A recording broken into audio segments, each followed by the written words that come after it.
साथियों, natural farming Bharat का अपना स्वदेशी विचार है। ये हमने कहीं से इंपोर्ट नहीं किया है, यानी हमारी ट्रेडिशन से जन्मा है। हमारे पूर्वजों ने तपस्या करके इसको तैयार किया है और ये हमारे पर्यावरण के अनुकूल है। நண்பர்களே, இயற்கை வேளாண்மை பாரதத்தின் சொந்தமான சுதேசி கருத்து. இதை நாம் எங்கிருந்தும் யாரிடமிருந்தும் பெறவில்லை, இறக்குமதி செய்யவில்லை. அதாவது இது நமது பாரம்பரியத்தில் பிறந்தது, நம்முடைய சுற்றுச்சூழலுக்கு உவப்பானது, உகந்தது.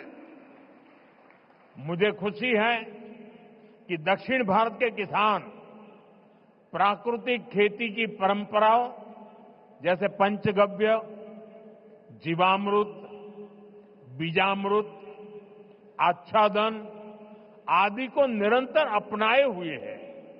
ये परंपराएं मिट्टी का स्वास्थ्य बेहतर रखती हैं, फसलों को केमिकल मुक्त रखती हैं और इनपुट कॉस्ट बहुत कम कर देती है।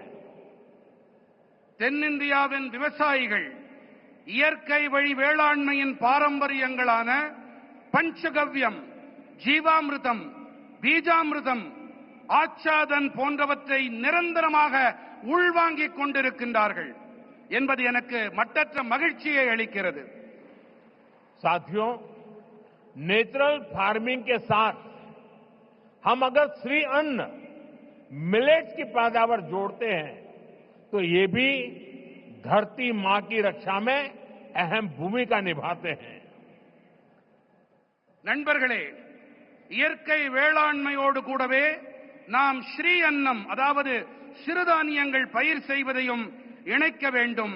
இவை நம்முடைய இந்த பூமித்தாயின் பாதுகாப்பிற்கு சிறப்பான பங்களிப்பினை அளிக்கின்றது.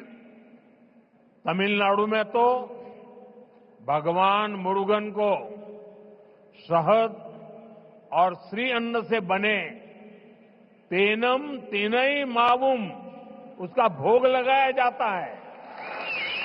तमिल रीजन्स में कंबू और सामई, केरला कर्नाटका में रागी, तेलुगु भाषी राज्यों में सज्जा और जोन्ना, ये पीढ़ियों से हमारे खान पान का हिस्सा रहे हैं। நம்முடைய தமிழ்நாட்டிலே முருகப்பெருமானுக்கு தேனும் தினைமாவையும் நிவேதன பொருட்களாக நாம் படைக்கின்றோம்.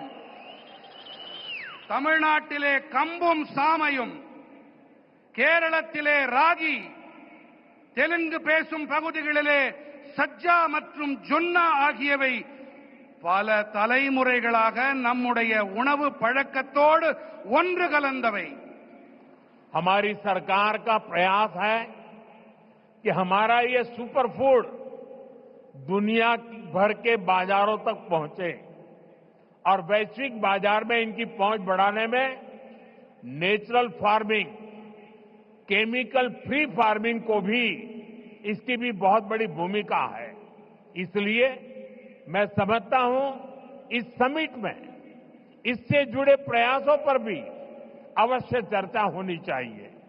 நம்முடைய அரசின் முயற்சி என்னவென்றால், நமது இந்த சூப்பர் உணவானது உலகெங்கிலும் இருக்கும் சந்தைகள் வரை சென்று சேர வேண்டும் என்பதுதான். மேலும் உலகளாவிய சந்தைகளிலும் இவற்றின் வீச்சினை அதிகரிக்க இயற்கை வேளாண்மை, ரசாயனங்கள் இல்லா வேளாண்மை ஆகியவற்றுக்கு மிகப்பெரிய பங்களிப்பு இருக்கின்றது. ஆகையினால்தான் இந்த மாநாட்டிலே இதோடு தொடர்புடைய முயற்சிகள் தொடர்பாகவும் கண்டிப்பாக விவாதங்கள் நடைபெற வேண்டும் என்று நான் விரும்புகிறேன், கருதுகிறேன்.